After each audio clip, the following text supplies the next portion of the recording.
Have you ever felt that invisible force just kind of holding you back? Mhm. You know, that moment when you logically understand you should make a change.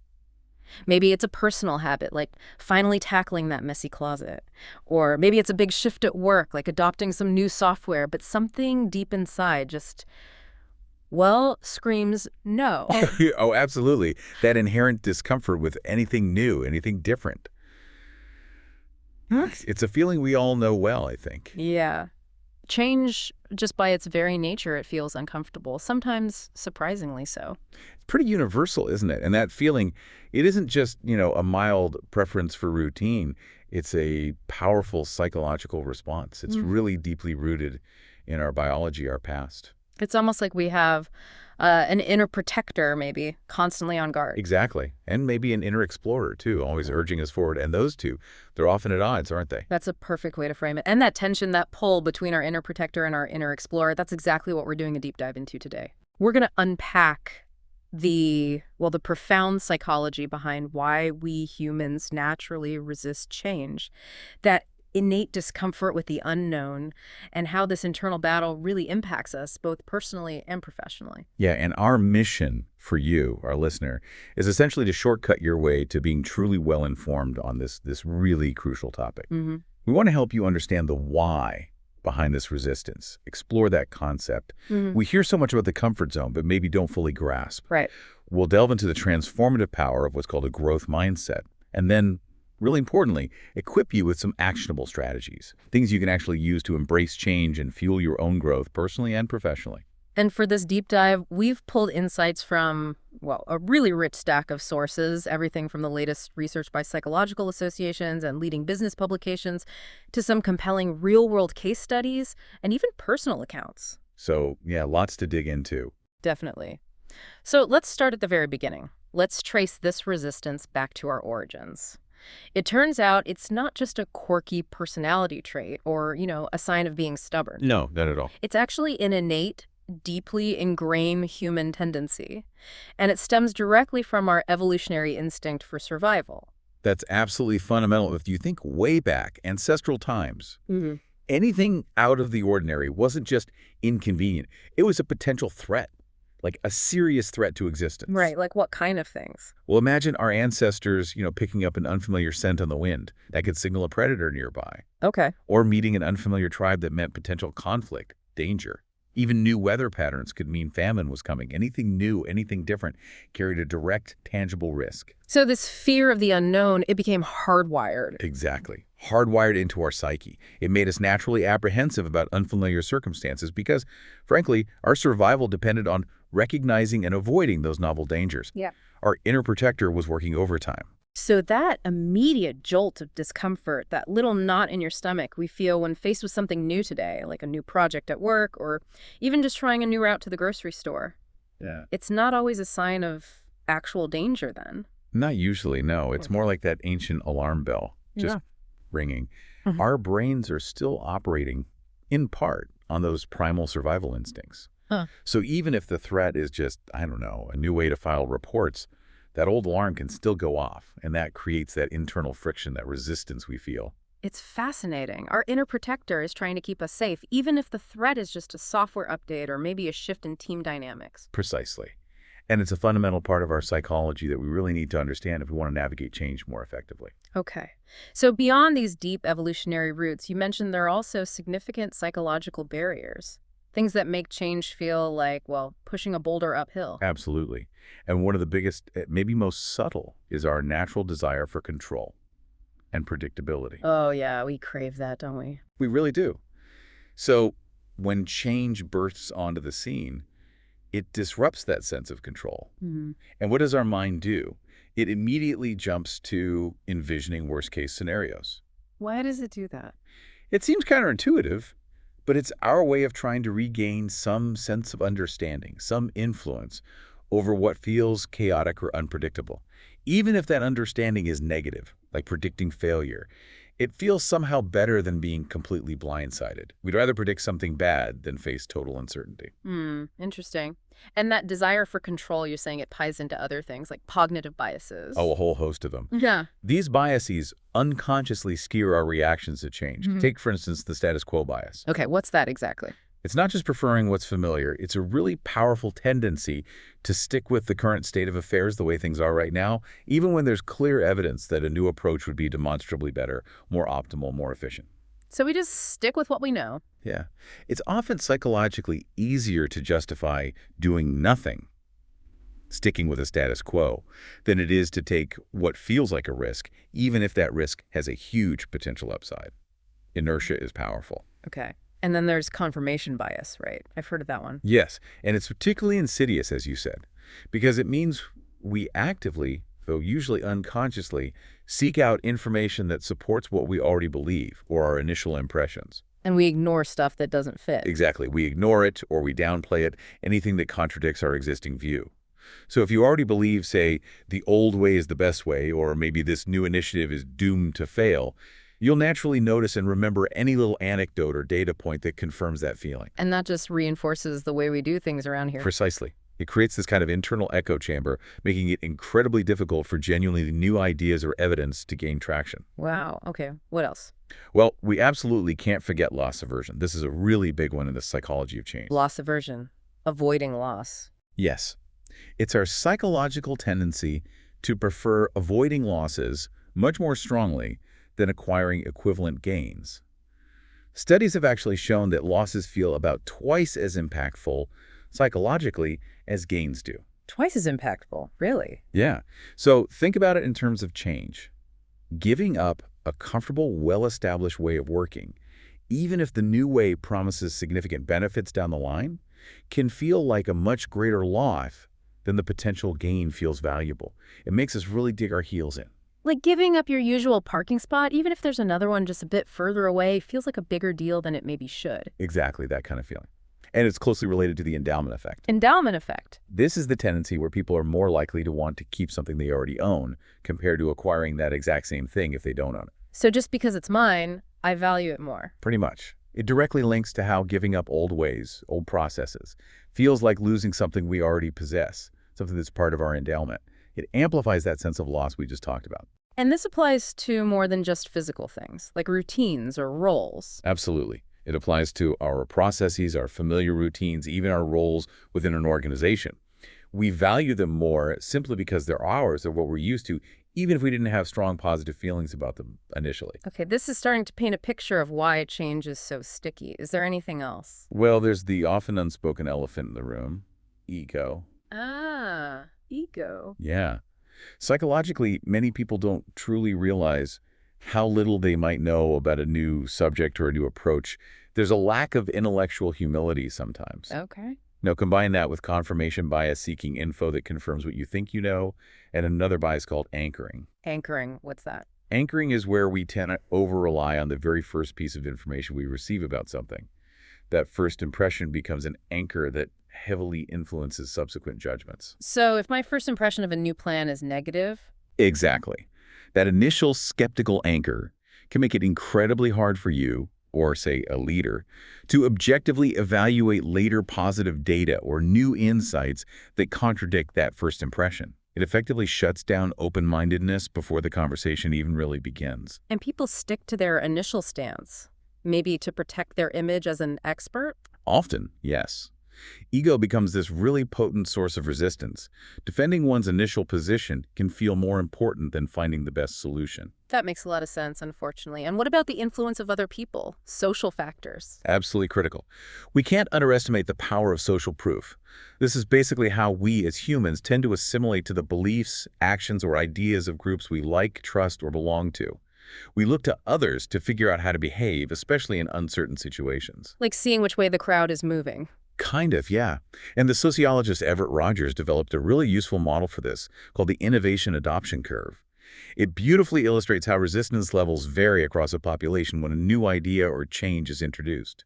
Okay, how does that work? Rogers categorized people adopting innovations into 5 groups. First, you have the innovators, These are the adventurous ones, the risk takers, maybe 2.5% of the population. They're eager to try new things, almost like the trailblazers of our inner explorer. They often seek to be role models for change. Okay, the first one's in. Who's next? Next are the early adopters. They make up about 13.5%. They're also open to change and adopt early, but they're more focused on the potential benefits and less purely on novelty. They tend to be opinion leaders, the influencers within a social system. People watch them. Then the majority starts coming in. Right. The early majority, about 34%, adopts the change once its performance and reliability are more established. They need to see that it works. They need more social proof before jumping in. They deliberate for a while. And after them Comes the late majority, another 34%. They approach change with more skepticism. They only adopt it after the majority already has, often driven by necessity or the fear of being left behind. Peer pressure is a big motivator here. in the last group. Finally, you have the laggards, making up the last 16% or so. They are highly averse to change, very traditional. They're usually the very last to adopt an innovation, often only when the old way is no longer viable, or they're essentially forced to change. They cling to the past. That's a really clear breakdown. So understanding this curve is important for managing change. Hugely important, Yeah. because individuals in each phase have different levels of resistance, different motivations, and crucially, they are observing each other. So it's interconnected. Very much so. Oh. If a change is mismanaged, especially in those critical early stages with the innovators and early adopters, things can go wrong quickly. If those early folks start to struggle or second guess or even revert to the old ways, Then the people behind them on the curve see that. exactly. They witness this faltering, this increasing resistance, and often become even more resistant themselves. It creates a negative cascade, a contagion effect. It shows just how quickly resistance can spread and why managing the psychological aspects, the social dynamics, is absolutely crucial for any change effort to succeed. It's a chain reaction. Leaders often miss that contagion effect, don't they? They focus on the plan, not the ripple effect of resistance. It's a common blind spot. Okay, this whole discussion about resistance and social proof leads us really neatly to a concept we hear all the time: the comfort zone. Ah, yes, the comfort zone. It sounds so, well, comfortable, like a warm blanket on a cold day. But ironically, it feels like it's also the place where a lot of our aspirations go to, well, wither away. That's a really apt way to put it. The comfort zone is that psychological state where you feel at ease, primarily because you're not being tested or challenged. Sticking to what's familiar. Exactly. Sticking to familiar activities, routines, ways of thinking. It provides this powerful, though often illusory, sense of control and safety over your environment. It feels like the path of least resistance. And our brains like the path of least resistance. Our brains are incredibly efficient energy-saving machines. They're wired to seek that path because it conserves mental energy. Familiarity requires less cognitive load. So why is it just so incredibly hard to leave it? I mean, intellectually, we often know we should for growth, for new opportunities, but that pull back to safety is just so intense. Well, first and foremost, it comes back to that ingrained fear and uncertainty we talked about earlier. Mm-hmm. Inside the comfort zone, everything is predictable. You know the rules, you know the likely outcomes. Safe territory. Right. Right. But the moment you even contemplate stepping outside, you're met with the unknown. And our inner protector, remember, often equates that uncertainty with danger. That leads to fear. Like hesitating to apply for a different job. Exactly. Or starting a new business venture, or even just speaking up in a meeting if you're usually quiet. It often stems from a deep-seated fear of failure, fear of judgment, or simply the fear of not knowing what's going to happen next. And then there's just the sheer temptation of comfort itself. Even if we genuinely want to grow, that pull of safety, of ease, it's just strong. It's incredibly strong. Dr. Margie Worrell, who writes a lot about courage, has a great quote: "Growth and comfort can't ride the same horse." Growth and comfort can't ride the same horse. I like that. Yeah, it's powerful. And she emphasizes something we often forget: the risk of not taking risks. She calls it the cost of inaction. The cost of inaction, what does she mean? It's the risk of missing out on the very life we have the potential to live. Yep. Missing the experiences we could have, the person we could become, the contributions we could make. By staying put, by choosing comfort over growth, we might actually be taking the biggest risk of all the risk of an unlived life. That's a profound thought. The biggest risk might be staying put. It really might be. Another major barrier keeping us in that zone is having a fixed mindset. Okay, what's the link between a fixed mindset and the comfort zone? A fixed mindset convinces you that your talents, your intelligence, your abilities are basically static, unchangeable traits. You've got what you've got, and that's it. So you don't believe you can improve? Fundamentally, no. And because of that, you become less motivated to even look for opportunities to grow or learn new skills. Why bother if you can't change? Instead, you might use your perceived lack of skill as an excuse to stay put. You'll say things like, "Oh, I can't do that," or "That's just not something I'm good at." It becomes a self-fulfilling prophecy. So the comfort zone becomes a refuge to avoid challenges. Exactly. It's a way to actively avoid challenges and potential hardship, because failure feels like a judgment on your fixed abilities. This reinforces the comfort zone and the underlying belief that effort won't make a difference anyway. And the last piece you mentioned, habits. Yes, fixed habits. Behavioral change is notoriously difficult because so much of our behavior is habitual. Our brains literally create and strengthen neural pathways for actions we repeat. Like driving the same route to work every day? Precisely. The more we repeat certain actions, waking up late, procrastinating, avoiding social situations, the more deeply ingrained those patterns become. Trying to change them, like trying to start waking up at 6 a.m. when you've had an irregular sleep schedule for years, feels like a real battle. You're fighting against your own brain's wiring. So breaking habits requires real intention. Absolutely. This is why lasting behavioral change really has to start with a strong willingness to change. You have to genuinely want to overwrite those old patterns. Without that conscious willingness, those ingrained habits will relentlessly pull you back into what's familiar, back into the comfort zone. That willingness, it's not just a nice to have then. It's the essential starting point. It's the true starting gun for any significant personal change. Right. It provides the energy needed to challenge those deeply wired patterns. Okay. And if we dig even deeper now into the core of why we resist leaving that comfort zone, we hit that fundamental fear of the unknown. You mentioned it earlier, sometimes called intolerance of uncertainty. Yes, exactly. And this is often more than just a passing worry. It's a deeper anxiety specifically around unpredictable situations or events. Unpredictable situations, or just things that are unfamiliar. Both. It can link to things people find unfamiliar, strange, or simply situations where there's a lack of clear information. People with a higher intolerance of uncertainty tend to have a strong aversion to ambiguous situations. How does it affect how they think? They often process information in a biased way, especially when things are unclear. They tend to interpret ambiguity itself as inherently threatening, regardless of the actual level of risk involved. It's like their inner protector's alarm system is calibrated way too high, constantly scanning for potential danger and uncertainty. And this fear, it can show up physically too, right? Not just mentally. Oh, definitely. It can manifest in a surprising range of ways, sometimes mirroring symptoms of a full-blown panic attack when the fear is intense. Like what kind of physical symptoms? You might experience things like hot flashes or chills, a choking sensation, shortness of breath, dry mouth, sweating, trembling, nausea, even chest pain or tightness, a rapid heartbeat, headaches, ringing in the ears, numbness or pins and needles, dizziness, feeling faint. It's the body's fight or flight system kicking into high gear. Wow, that's intense and psychologically. Psychologically, it can involve an intense fear of fainting or dying, pervasive anxiety, a terrifying fear of losing control, confusion, or a sense of disorientation, like things aren't real.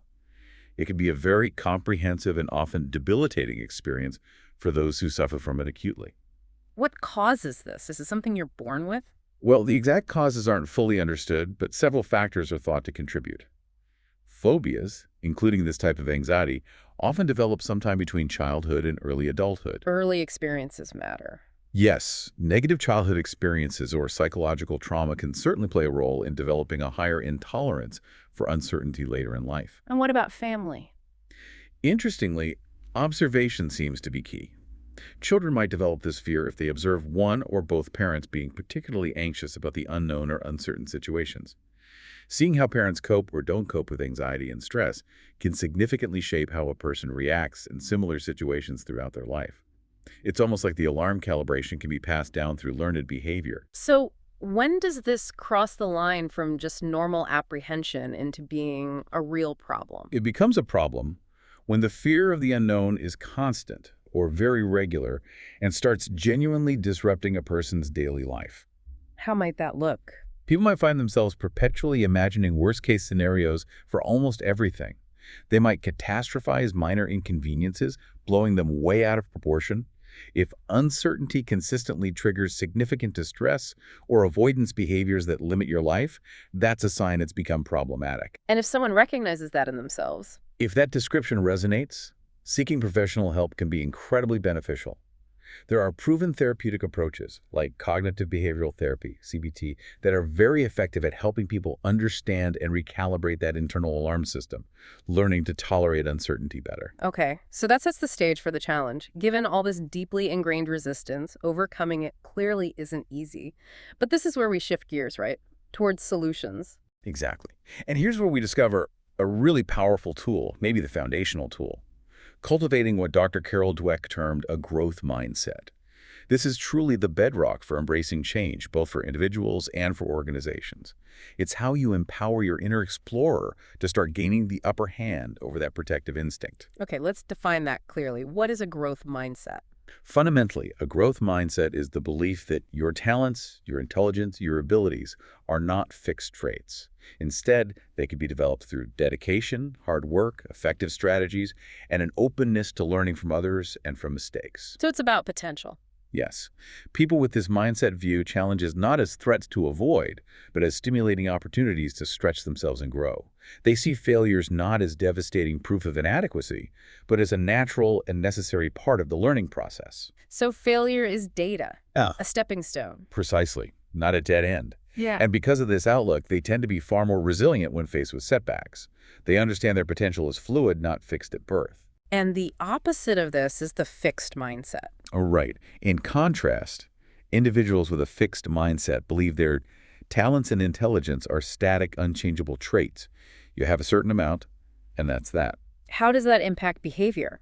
Well, those with a fixed mindset often feel profoundly threatened by challenges. Why? Because they view challenges as a direct test, a potential exposure of their innate fixed ability. Failure feels like a permanent judgment. So they avoid challenges. Often, yes. They tend to shy away from opportunities that might lead to failure or expose their perceived limitations. They might stick to things they know they're already good at. And in an organization, what does a fixed mindset culture look like? Oh, it can be really damaging. It often leads to stagnation. Employees might spend more energy defending their existing ideas, protecting their reputations, or competing internally than exploring new possibilities or collaborating effectively. This stifles innovation, can lead to burnout, disengagement, and often high turnover. Essentially, learning stops for the individual and for the organization as a whole. Can you give an example of shifting away from that? Absolutely. One of the most powerful examples of a growth mindset transforming an entire organization is what happened at Microsoft under Satya Nadella. Right, when he took over as CEO back in 2014. Exactly. At that time, Microsoft was widely known for having a pretty rigid, highly competitive, and frankly, quite toxic internal culture. It was very much a fixed mindset environment. What was it like? Instead of fostering collaboration, Microsoft had become a place where different divisions often worked against each other. People sometimes withheld information, blamed others when things went wrong, and engaged in a lot of defensive behaviors to protect their own turf. These are all hallmarks of a fixed mindset culture. So what did Nadella do? He recognized that for Microsoft to innovate and thrive again, it needed a radical cultural shift. One of his very first and most significant actions was to focus on changing that mindset. He started training leaders in things like nonviolent communication and growth-oriented leadership, emphasizing empathy, curiosity, and psychological safety. So a top-down focus on mindset. Yes, but it permeated throughout. He systematically worked to transform Microsoft's culture into one that genuinely embraced continuous learning, actively encouraged collaboration across silos, and fostered innovation by crucially celebrating learning from mistakes, not just rewarding immediate successes. And the result? The result has been remarkable. Microsoft is now widely recognized again as one of the world's most innovative and successful companies, and a huge part of that turnaround is attributed to this cultural shift, empowering employees to take calculated risks, to experiment, and importantly, to learn from failure, turning those inevitable stumbling blocks into stepping stones for future innovation. That's a powerful case study. So this transformation wasn't just luck. It points to specific things needed to cultivate that growth mindset, right? You mentioned 5 key elements. Yes. Based on analyses of transformations like Microsoft's and broader research, there are about 5 key elements necessary to cultivate this mindset, both for individuals and across an organization. Okay, what's the first one? First, perhaps obviously, but essentially, you need the desire for a growth mindset itself. It requires a conscious effort, a deliberate use of self.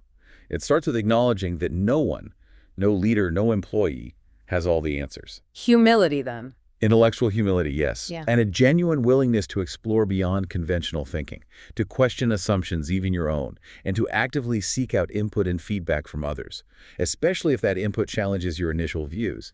It's about valuing learning over being right. Okay, desire first. What's second? Second is actively shaping the environment for growth. This goes way beyond just putting up posters about positive thinking.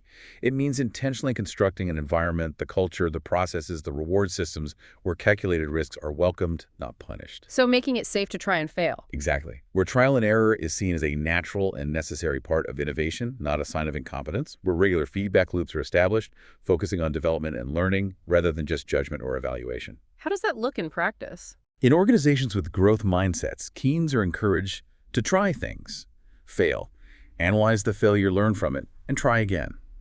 The focus shifts from the immediate negative consequences of failure to the valuable insights gained.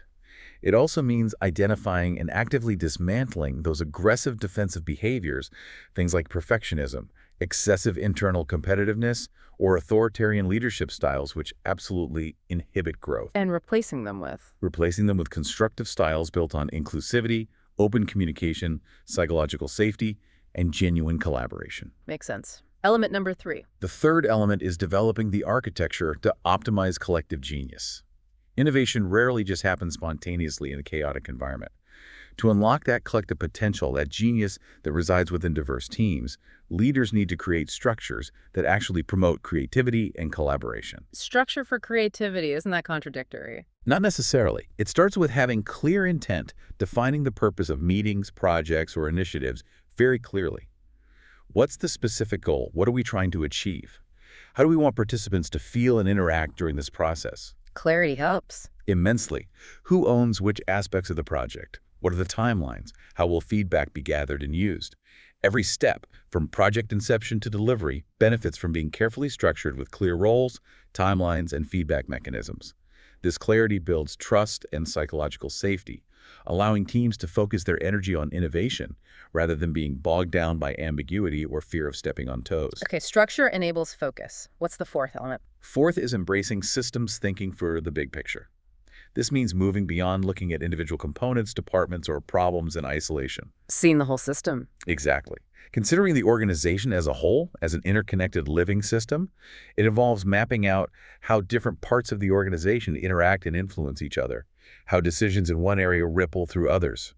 And why is that important for a growth mindset? Because by taking this broader, systemic approach, teams can identify the true root causes of problems rather than just treating symptoms. They can develop solutions that create lasting positive value across the system, not just quick fixes or isolated improvements that might have unintended negative consequences elsewhere. Like seeing how improving one process affects others downstream. Precisely. For instance, instead of just addressing a sales team issue, a systems thinker would consider how a positive change in, say, supply chain management could ripple through and benefit multiple departments: sales, customer service, finance, etc. It fosters holistic improvement. Okay, and the fifth and final element. Finally, the fifth element is fostering proactivity and solution-oriented thinking. A growth mindset naturally encourages people to look for ways to improve and optimize, rather than just waiting for issues to become critical or only reacting when problems arise. Being proactive, not reactive. Exactly. Employees with this mindset tend to approach challenges not as annoying problems, but as interesting opportunities. Opportunities to make a positive impact, to innovate, to learn something new, and to contribute to shared success. And this attitude spreads. It's incredibly contagious. This kind of solution-oriented thinking fosters a culture of continuous improvement, where everyone feels empowered and expected to take initiative, share ideas, and contribute to the organization's ongoing success, knowing their efforts and ideas are valued. So these 5 elements, desire, environment, architecture, systems thinking, and proactivity, when they're deliberately cultivated, they allow an organization to continually evolve. Yes, to evolve as a human system, leading to those breakthroughs in innovation, engagement, and long-term success, much like we saw with Microsoft's remarkable turnaround. Okay, that's a fantastic overview of the organizational side. But now let's bring it back to the individual. We understand the resistance. We understand the power of a growth mindset. how do we as individuals actually start stepping out of our own comfort zones? This is where the rubber meets the road for personal change, right? Absolutely. Yeah. This is about building those inner explorer muscles, getting practical. And a really key principle to understand here is something called the Yerkes-Dodson law. Yerkes-Dodson. Sounds technical. It comes from a psychological experiment back in 1908, actually. Psychologists Robert Yerkes and John Dodson were working with mice in mazes. They found that the mice were more motivated, they learned the maze faster when they were given mild electrical shocks. A little bit of stress improved performance. Okay, a little stress helps. But when the shocks became too strong, the mice basically panicked. They just hid in fear. Their performance plummeted. This demonstrated a crucial principle. An optimal level of pressure or anxiety can actually increase performance, but only up to a certain point. The sweet spot. Exactly. Too much pressure, too much anxiety has the opposite effect. It causes panic, freezing, shutting down. Performance drops off sharply. So what does this mean for leaving our comfort zone? Don't jump into the deep end. Precisely. The best way isn't usually to leap headfirst into your biggest fear. That can trigger that primal panic response, overwhelm you, and make you retreat even further back into safety. Instead, the key is to gradually expand your comfort zone. Little steps. Little manageable steps. Find your optimal level of good stress, what psychologists sometimes call optimal anxiety or productive discomfort. You want just enough pressure to stimulate you, to motivate you to learn and grow, but not so much that you're overwhelmed or paralyzed by fear. It's about finding that edge, that sweet spot that's challenging but not debilitating. Okay, gradual expansion. Makes sense. Along with that, are there specific mindset shifts we should cultivate as we try this? Yes, definitely. Cultivating the right mindset is crucial. One powerful mantra or thought that many people find helpful is quite simple. If you're afraid to do it scared. Do it scared. So don't wait for the fear to go away. Exactly. The idea is to acknowledge the fear, accept its presence, but move forward anyway. Don't wait for some magical moment when the fear disappears, because often it won't, not completely, especially at first. It's about choosing to be brave despite the fear, not in the absence of it. Remember, courage isn't being fearless, it's acting in spite of fear. Okay, act despite fear. What else? Another big one is embracing practice and mistakes. You have to go into it truly accepting that you will make mistakes. That's not just okay, it's actually essential for learning. Perfection isn't the goal, then. Not at all. The goal isn't immediate perfection. It's continuous improvement, learning, iteration. Think of the old adage, practice makes perfect, but reframe it through that growth mindset lens. It's about learning from each attempt, adjusting, and trying again. Think fail forward. Fail forward. I like that. Any other helpful mindsets? Yes, adopting an experimental or curiosity mindset is incredibly helpful. Experimental, like being a scientist about your own life. Kind of. It means approaching new experiences or challenges with a sense of curiosity rather than judgment. Instead of needing to know the exact outcome beforehand or having a rigid goal focused solely on success or failure, you approach it simply to find out what happens. Asking what if? Exactly. Ask, what if I tried this? Or what would it be like if? Rather than, will I succeed or fail? This shifts your focus away from a potentially stressful measurement of your performance or self-worth and towards simply exploring, discovering, gathering data. It's a fantastic way to overcome perfectionism and performance anxiety. Failure just becomes interesting information. That sounds much less stressful. And the last mindset. Finally, actively cultivate a positive mental attitude. This isn't about naive optimism or ignoring reality. It's about consciously choosing to approach situations, especially challenging ones, with a belief in your ability to cope, adapt, and learn. How do you do that practically? Well, it involves several things. Practice self-compassion when you encounter setbacks. Don't beat yourself up. Actively reframe challenges as opportunities for learning and growth. Set ambitious but achievable goals that stretch you. See each failure not as a final verdict, but as a valuable lesson. And, really importantly, become aware of and actively challenge those negative beliefs and that critical inner voice that holds you back. It's about consciously choosing to empower yourself through your internal dialogue. Okay, those mindset shifts sound foundational. Now let's get really concrete. What are some actual steps people can take? Right, putting these mindsets into practice. A great starting point is to quite literally measure what's inside and outside your comfort zone. How would you do that? Take some dedicated time to reflect. Maybe grab a notebook. Write down all the positive aspects of staying in your current comfort zone, but also the negative aspects. What are the costs? How do these things make you feel? Then create a parallel list. What's outside that bubble? What are your aspirations, your goals, the experiences you wish you were having? And visualize it. Yes, try to really vividly write down what it would feel like if you lived more outside your comfort zone, if you pursued those desires. This exercise helps you gain real insight, clearly see the trade-offs you're making, and uncover tangible motivation for making a change. It makes the abstract concrete. Okay, get clear on the what and the why. Then what? Then, set SMART personal goals. We've probably all heard this acronym: specific, measurable, achievable, relevant, and time-bound. Setting goals this way provides clear direction. It helps you create a personal vision of what your life could look like beyond your current boundaries, and it breaks down potentially overwhelming aspirations into manageable steps. And once you have those goals, the hard part. Taking action. Take action one step at a time. Leaving your comfort zone can feel like a huge, daunting task. If you overthink it, if you look too far ahead at the entire mountain you need to climb, it can feel paralyzing. Procrastination kicks in. So just start. Just start. Take that very first, maybe tiny step. Put one foot in front of the other. There's never going to be a perfect or right time to start. Remember that famous quote, often attributed to Lao Tzu: "The journey of 1,000 miles begins with a single step." Each tiny step you take, no matter how small, is real progress. It builds momentum and confidence. And related to taking steps, you mentioned finding that sweet spot earlier from the Yerkes-Dodson law. How do you find your optimal risk tolerance? Yes, find your sweet spot or optimal risk tolerance. This is crucial for sustainable progress. If your current risk tolerance is very low, if the thought of change feels terrifying, then start incredibly small, almost imperceptibly small if needed. Can you give an example? Sure, let's say your goal is to expand your professional network, but the idea of walking into a large networking event fills you with dread. That's probably too big a leap right now. So what's a smaller step? Instead, you could start in a way that feels more comfortable, but still pushes you slightly. Maybe identify one person you admire on LinkedIn and send them a personalized connection request with a brief message asking for a short virtual coffee chat. That's a much smaller, lower-stakes step towards the same broader goal. So tailor the step to your current level of comfort. Exactly. Finding that sweet spot, challenging yourself just enough to feel a little stretched, but not so much that you trigger panic, makes all the difference. Taking these gradual baby steps builds your risk tolerance incrementally. It builds confidence layer by layer and slowly, steadily expands your comfort zone brick by brick without causing a major retreat. Okay, let's brainstorm some more specific actions people could try, maybe ranging from small to slightly larger leaps. Great idea. For instance, you could simply do one thing you've always wanted to do but kept putting off.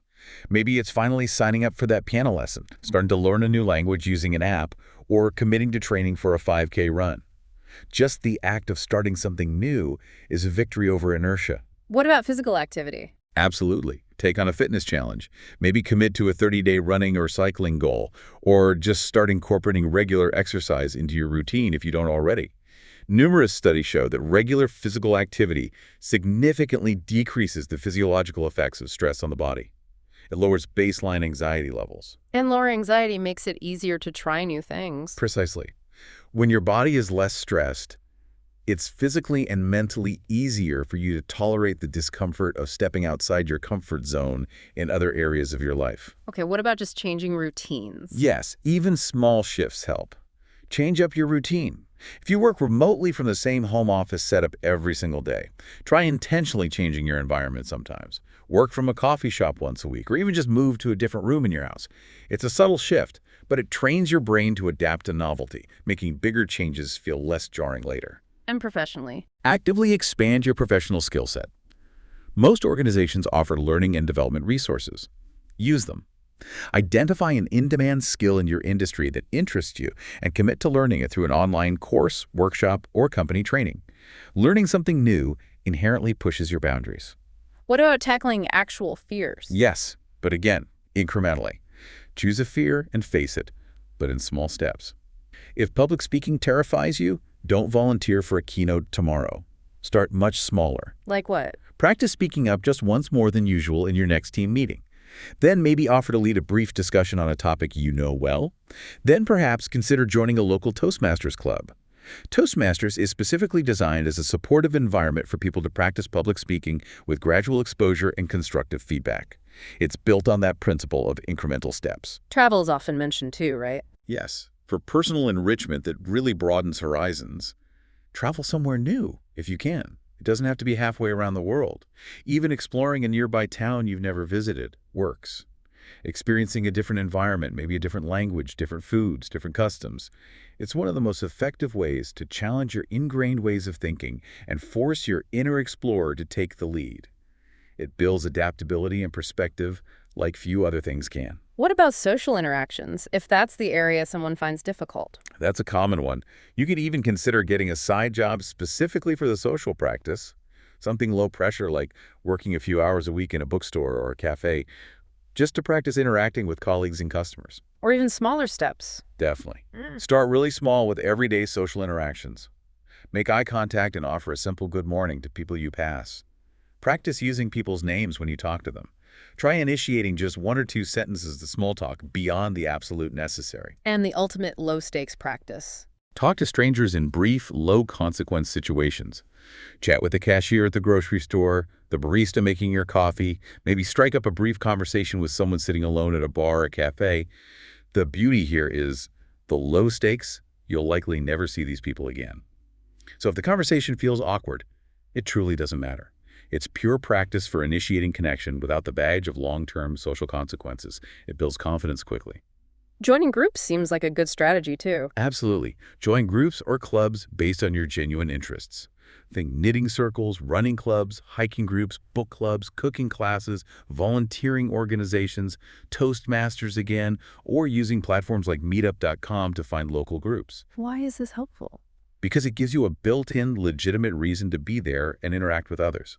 You already share a common interest, which provides an automatic starting point for conversation and reduces that initial social pressure. It's a structured way to meet like-minded people. Okay, lots of actionable ideas there. But doing this stuff can be tiring, right? What about self-care? Paramount. Expanding your comfort zone is, by definition, stressful, even if it's good stress. So self-care and support are absolutely non-negotiable. Prioritize the basics.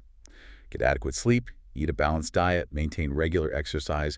Try to avoid over-relying on stimulants like caffeine or alcohol, which can actually heighten anxiety. And if the anxiety is really strong? Don't hesitate to seek professional help. A therapist, particularly one skilled in cognitive behavioral therapy, CBT, or dialectical behavior therapy, DBT, can provide invaluable tools and strategies for managing anxiety and challenging avoidance behaviors. Counseling can also be very supportive. And in some cases, medication for anxiety or depression might be a helpful tool prescribed by a doctor to create the mental space needed to engage in behavioral changes. What about relaxation techniques? Definitely engage in relaxation techniques regularly.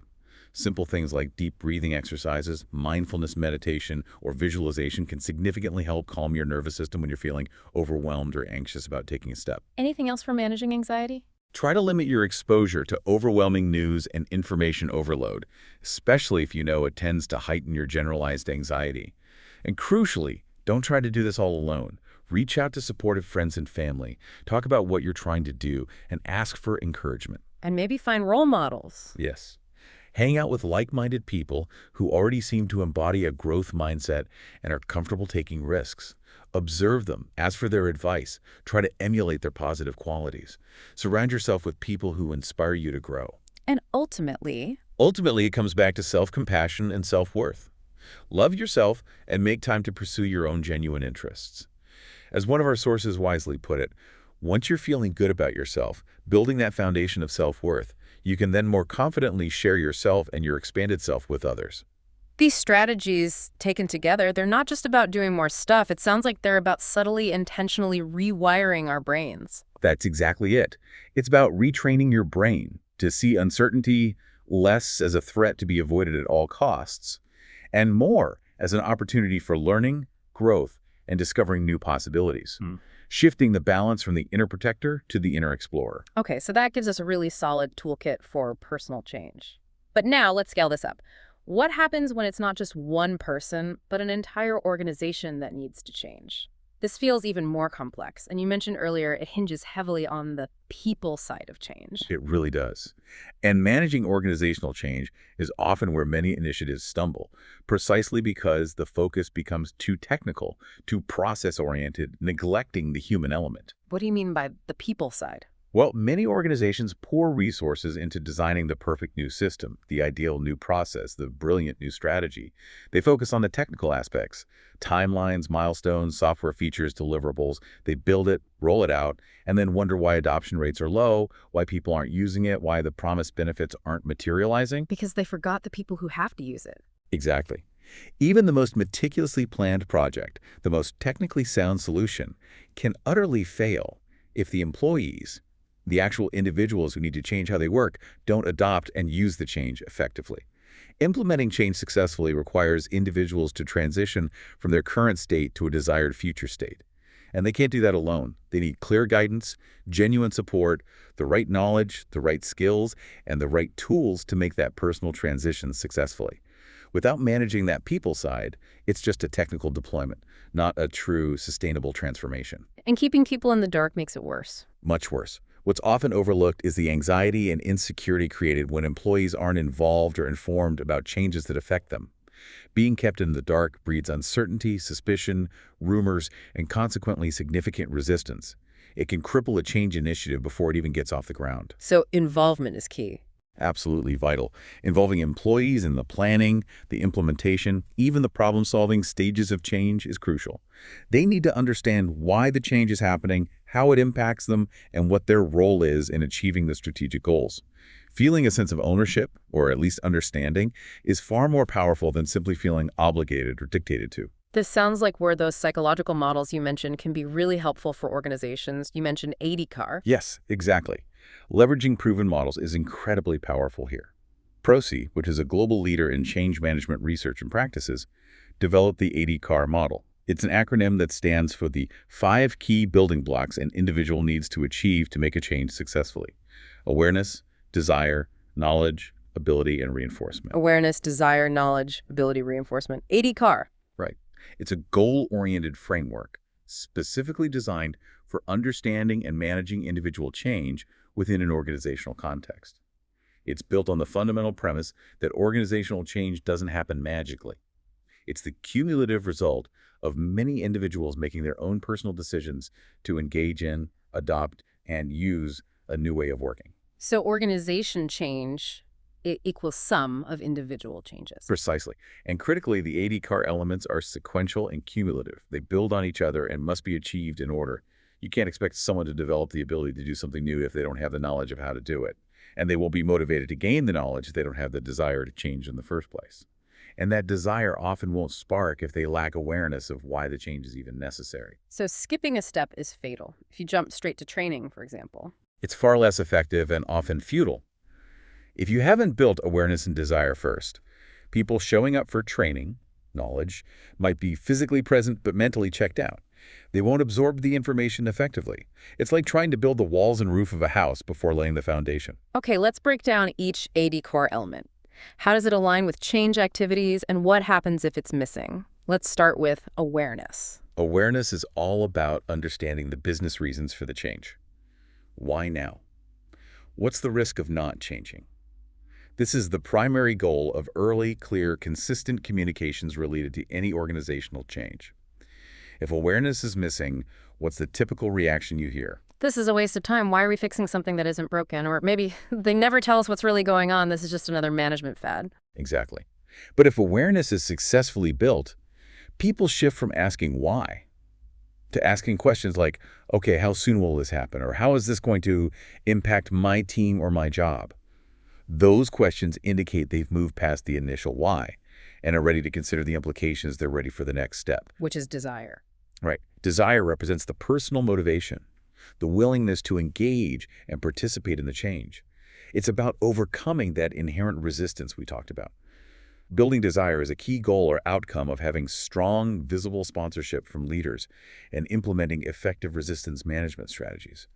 This stage often hinges on answering that critical individual question, what's in it for me, or why FM?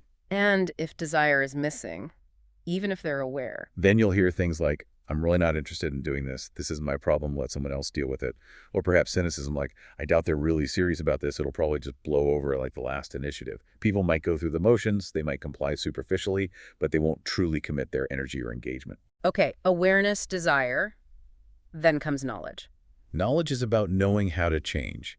This includes understanding the new processes, systems, tools, skills, and behaviors required by the change. Knowledge is typically built through training, education, coaching, and access to information. However, as we mentioned, a common mistake organizations make is jumping straight to training. You're training too early. Yes, they see a change coming, and the first thing they do is schedule training sessions.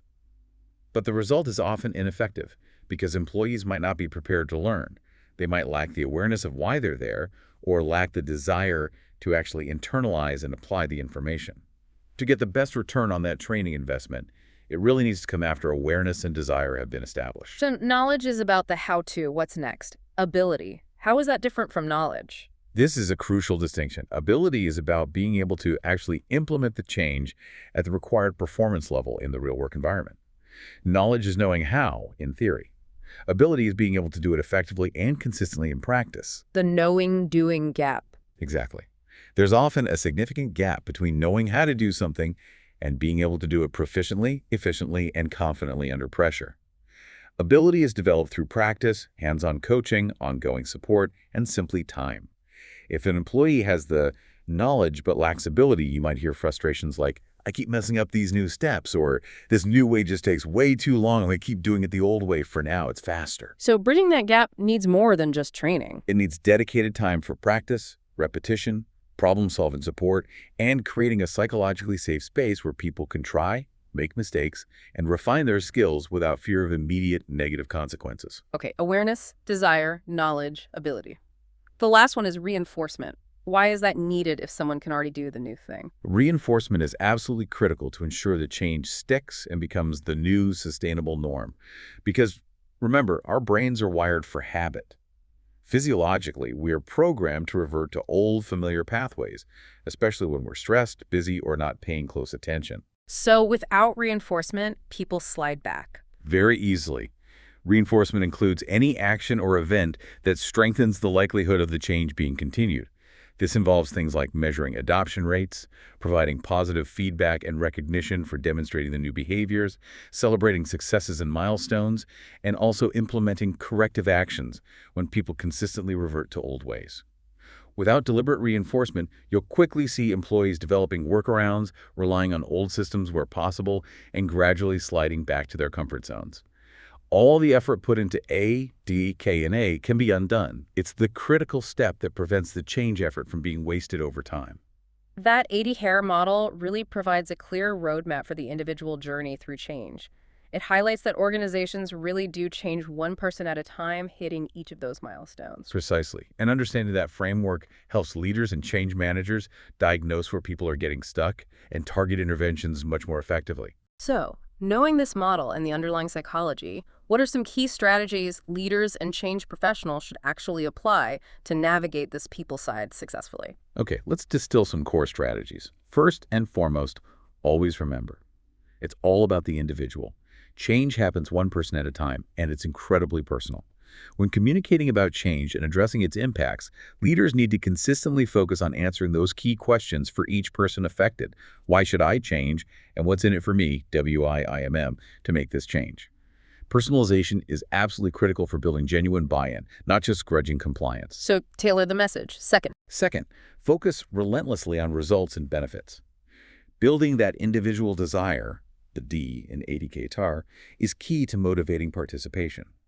You can achieve this by consistently clearly highlighting the change's potential benefits, not just the abstract benefits for the company's bottom line, but tangible benefits for the individuals or teams involved.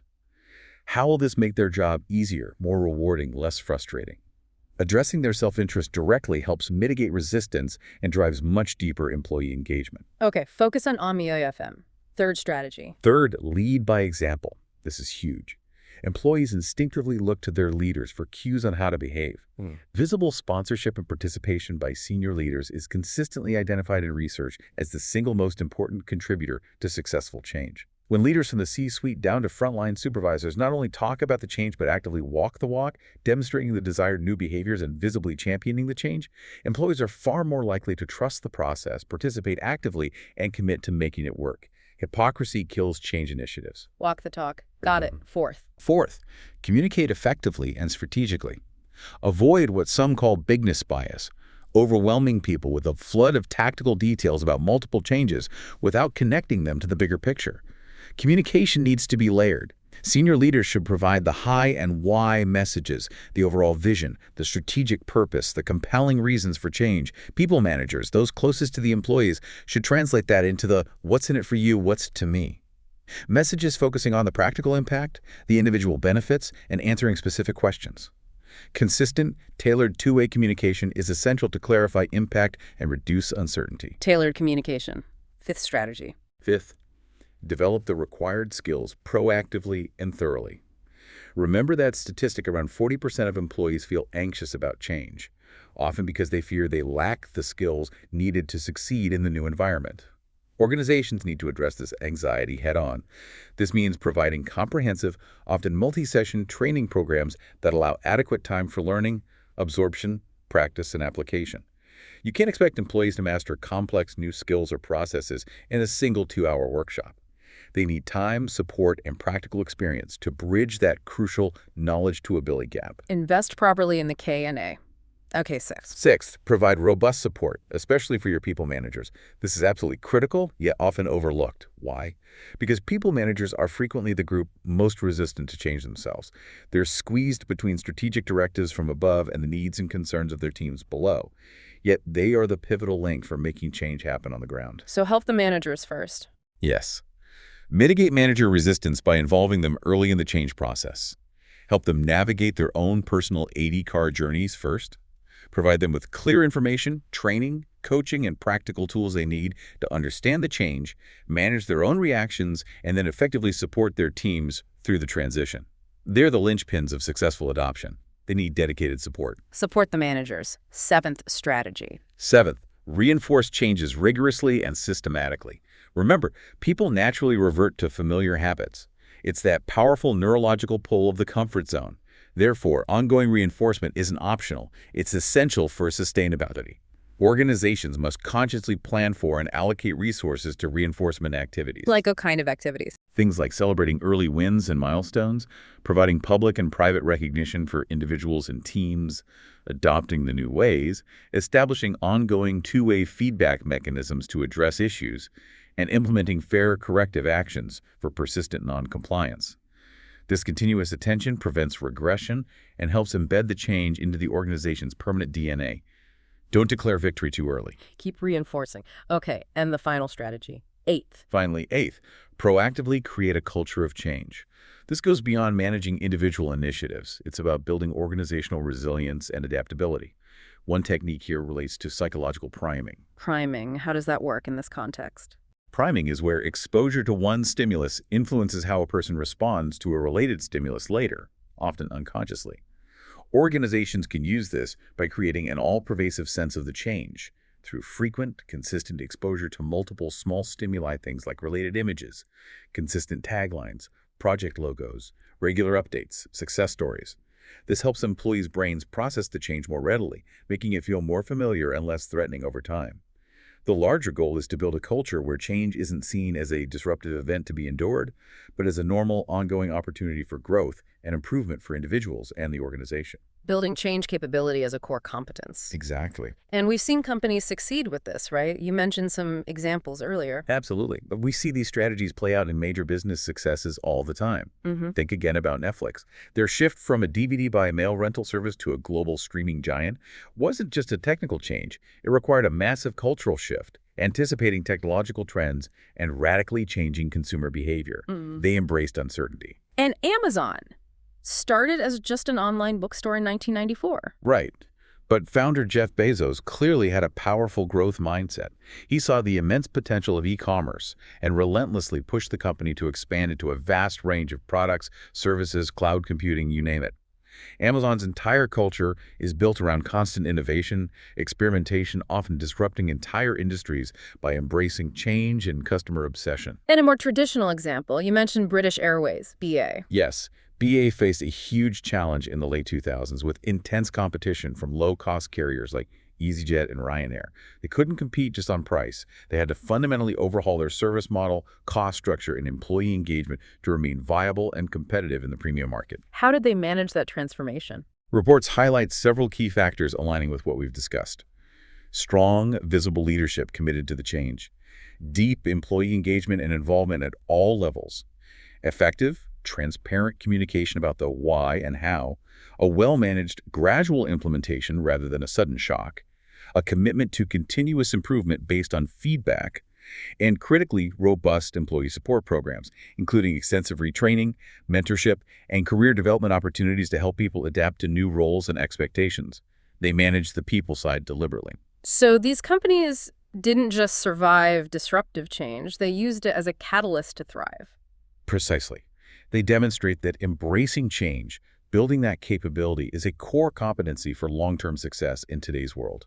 Okay, it's crystal clear there's a lot of deliberate conscious work involved, both for us as individuals and for organizations to move past that deep-seated initial resistance and really let our inner explorer lead the way. But let's talk about the payoff. What are the truly profound benefits? Why go through all this discomfort and effort? The payoff is immense, truly transformative in many cases. Firstly, consistently stepping out of your comfort zone leads to increased resilience. Resilience, the ability to bounce back. Yes. But it's more than just bouncing back. It's often bouncing forward, learning and growing stronger from adversity. Resilience isn't something you're just born with. It's an inner strength that can be learned, practiced, and significantly strengthened. Every time you intentionally stretch beyond your comfort bubble, face a fear, navigate uncertainty, you're essentially strengthening your resilience muscles. So it builds capacity. Exactly. It builds your capacity to navigate future obstacles, setbacks, and changes, both big and small, with greater ease, confidence, and optimism. You gain practical, embodied experience in dealing with discomfort and emerging stronger on the other side. That's a really powerful benefit. What else? Secondly, embracing change fosters self-actualization. This connects directly back to psychologist Abraham Maslow's famous hierarchy of needs. At the top of that pyramid is self-actualization, the fundamental human drive to become everything one is capable of becoming, to fulfill one's unique potential. And the comfort zone prevents that. It absolutely limits it. Yes. Staying perpetually confined within the boundaries of your comfort zone prevents you from truly discovering and developing the full range of your capabilities, talents, and passions. Stepping out is essential for that continuous journey of personal growth, for unlocking dormant abilities, for pursuing that lifelong quest to fulfill your unique human blueprint. Okay, resilience, self-actualization. What's third? Thirdly, you'll almost certainly experience a significant boost in self-confidence. There's a direct correlation here. Generally, the smaller your comfort zone, the less confidence you tend to have in yourself and your broader abilities. Why is that? Because confidence is built on evidence. The more you face your fears, tackle challenges, and achieve things you previously thought you couldn't do, the more tangible proof you accumulate of your own competence and capability. Think back to the public speaking example. Successfully overcoming that fear doesn't just make you a more confident speaker, it significantly boosts your overall self-esteem. You feel proud of yourself for taking action despite the fear, and that confidence spills over into other areas of your life. That makes perfect sense. Confidence comes from competence, which comes from trying. And the fourth benefit sounds quite profound. It is. Embracing change can lead to fewer regrets in the long run. There's a well-known book by palliative care nurse Bonnie Ware called The Top 5 Regrets of the Dying. She compiled the most common regrets shared by her patients in their final weeks. What were some of them? Several have a striking common theme related to living authentically and embracing possibilities. Key regrets included: I wish I had had the courage to live a life true to myself, not the life others expected of me. I wish I'd had the courage to express my feelings, and I wish I'd let myself be happier. Wow. What's the connection to the comfort zone? Ware explains that many people realized too late that they hadn't honored their own dreams. They settled for a life that felt safe or expected, often choosing the path of least resistance, the path firmly within their comfort zone.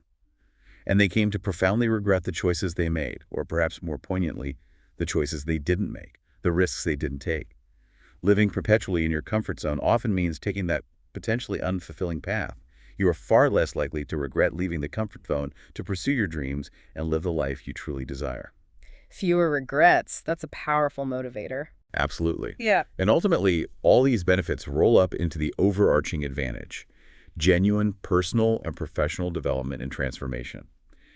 Consistently stepping out of your comfort zone, whether individually or collectively as an organization, simply leads to greater growth, fosters more innovation, increases engagement and fulfillment, and drives long-term success and well-being.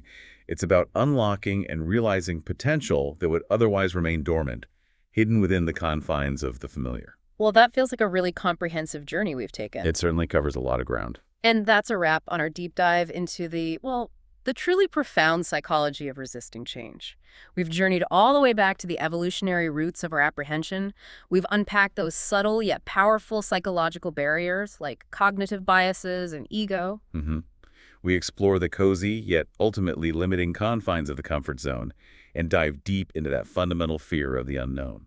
But most importantly, we hope we've armed you, our listener, with a clear understanding of how to cultivate that powerful growth mindset. And we've offered a whole range of actionable strategies for actively embracing change, both in your own personal life and within organizational settings. And maybe the key takeaway is to reframe that feeling of discomfort. Remember, when you feel that unease when faced with something new, it isn't always a sign of actual danger to be avoided. Often it's simply a tool. It's that ancient alarm bell, yes, but maybe it's also nudging you, signaling an opportunity for growth just ahead. It's your inner protector doing its job, maybe? Exactly. But it might also be a signal that your inner explorer is stirring, ready for the next adventure, ready to expand your boundaries. Because the true expansion of your potential, those genuine breakthroughs in life and work, they almost always lie just beyond the edge of the familiar. That place where, as Dr. Worrell said, growth and comfort can no longer ride the same horse. So as you go about your week, maybe reflect on this and perhaps even put it into action. Here's a final thought to consider. What one small, deliberate step outside your current comfort zone, maybe something inspired by a new awareness you gained today, or perhaps a subtle shift in your own mindset, what one small step could you take this week? And just imagine, what unexpected new possibilities might that single small step unlock for you? What new doors might it open that you didn't even know were there?